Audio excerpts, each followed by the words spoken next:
Room ഉണ്ടാവുമല്ലോ അല്ലേ? റൂമുണ്ട് സർ. നമുക്കൊരു ഡബിൾ റൂം വേണമായിരുന്നു. എനിക്ക് എന്റെ വൈഫിനും കൂടി താമസിക്കാനാണ്. ആർക്കൊക്കെ? എനിക്കും എന്റെ വൈഫിനും. സാർ ഇവിടുത്തെ ബൈല് വെച്ച്. ഏതാ ബൈലോ? അല്ല ബൈലല്ല സാറേ, ഇവിടുത്തെ നിയമം വെച്ച് ഇത് വൈഫാണെന്ന് നമുക്ക് അറിയില്ല സാർ. അതിനൊരു തെളിവെന്തെങ്കിലും വേണം സാർ. തെളിവോ? അതെ അതെ.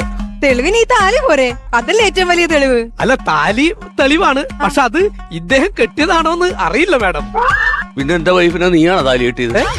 അതെന്ത് വർത്താനോടത്? അല്ല ഞാനല്ല കെട്ടിയത് സാറേ. പിന്നെ എന്റെ അയൽവക്കാരനെ കൊണ്ട് എന്റെ ഭാര്യന്റെ താലി ഞാൻ കെട്ടിക്കുവോ? അതല്ല സാറ് കെട്ടിയ താലിയാണെന്ന് ഈ സാറ് തന്നെയാ കെട്ടിയത്. അല്ല അതിന് തെളിവില്ലല്ലോ, നമുക്ക് അതാണ് വേണ്ടത് സാറേ. പ്രൂഫ് എന്തെങ്കിലും ഉണ്ടെങ്കിൽ അതായിരുന്നു നല്ലത്. ഇവിടുത്തെ നിയമം അങ്ങനെയാണ് സാർ, അതുകൊണ്ടാണ്. എക്സ്ക്യൂസ്. ആ മാരേജ് സർട്ടിഫിക്കറ്റിന്റെ ഒരു ഫോട്ടോ നിന്റെ ഫോണിലല്ലേ, അതെടുത്ത് കാണിച്ചു കൊടുക്കാം. ഫോട്ടോ ഇതിൽ ഇട്ടിട്ടുണ്ടായിരുന്നു, പക്ഷെ ഞാൻ ഡിലീറ്റ് ചെയ്ത് കളഞ്ഞു. നിങ്ങളാണത് ഡിലീറ്റ്? അത് പക്ഷെ സ്റ്റോറേജ് ഫുള്ളായി. അപ്പൊ പിന്നെ ഞാൻ നിന്റെ എത്ര ഫോട്ടോസ് ഉണ്ട് അതെടുത്ത് ഡിലീറ്റ് ചെയ്തപ്പോ എന്തിനാ സാധനം ഡിലീറ്റ് ചെയ്തത്? ചേട്ടാ എന്റെ ഫോണിൽ ഇട്ടപ്പോ ചേട്ടന്റെ ഫോണിലും അത് സേവ് ചെയ്തായിരുന്നു. നോക്കിക്കേ. എന്റെ ഫോണിലൊന്നും ഇല്ലത്. അതെന്താ? നോക്കട്ടെ ഞാൻ നോക്കട്ടെ. എന്റെ ഫോൺ എപ്പോ ഞാൻ ഫോൺ ചോദിച്ചാലും നിങ്ങൾ ഫോൺ തരത്തില്ല. ഈ ഫോണിൽ ഇതിന് മാത്രം എന്ത് രഹസ്യമാണ്? പേഴ്സണലായ ഒരുപാട് കാര്യങ്ങൾ. നിങ്ങൾക്ക് എന്ത് പേഴ്സണൽ? നിങ്ങൾ എന്റെ ഫോൺ എടുത്ത് നോക്കുമല്ലോ. നിങ്ങൾ 24 മണിക്കൂർ മതി സർ, നിങ്ങൾ വിവാഹിതരാണെന്നുള്ള ഇതിലും വലിയൊരു തെളിവ് വേറെ വേണ്ട. കറക്റ്റ് ഇത് മതി. പ്രൂഫ് വേണ്ട. ഇത് കറക്റ്റ് പ്രൂഫാണ്. ഓക്കെ പൊന്നോ, സന്തോഷമായി.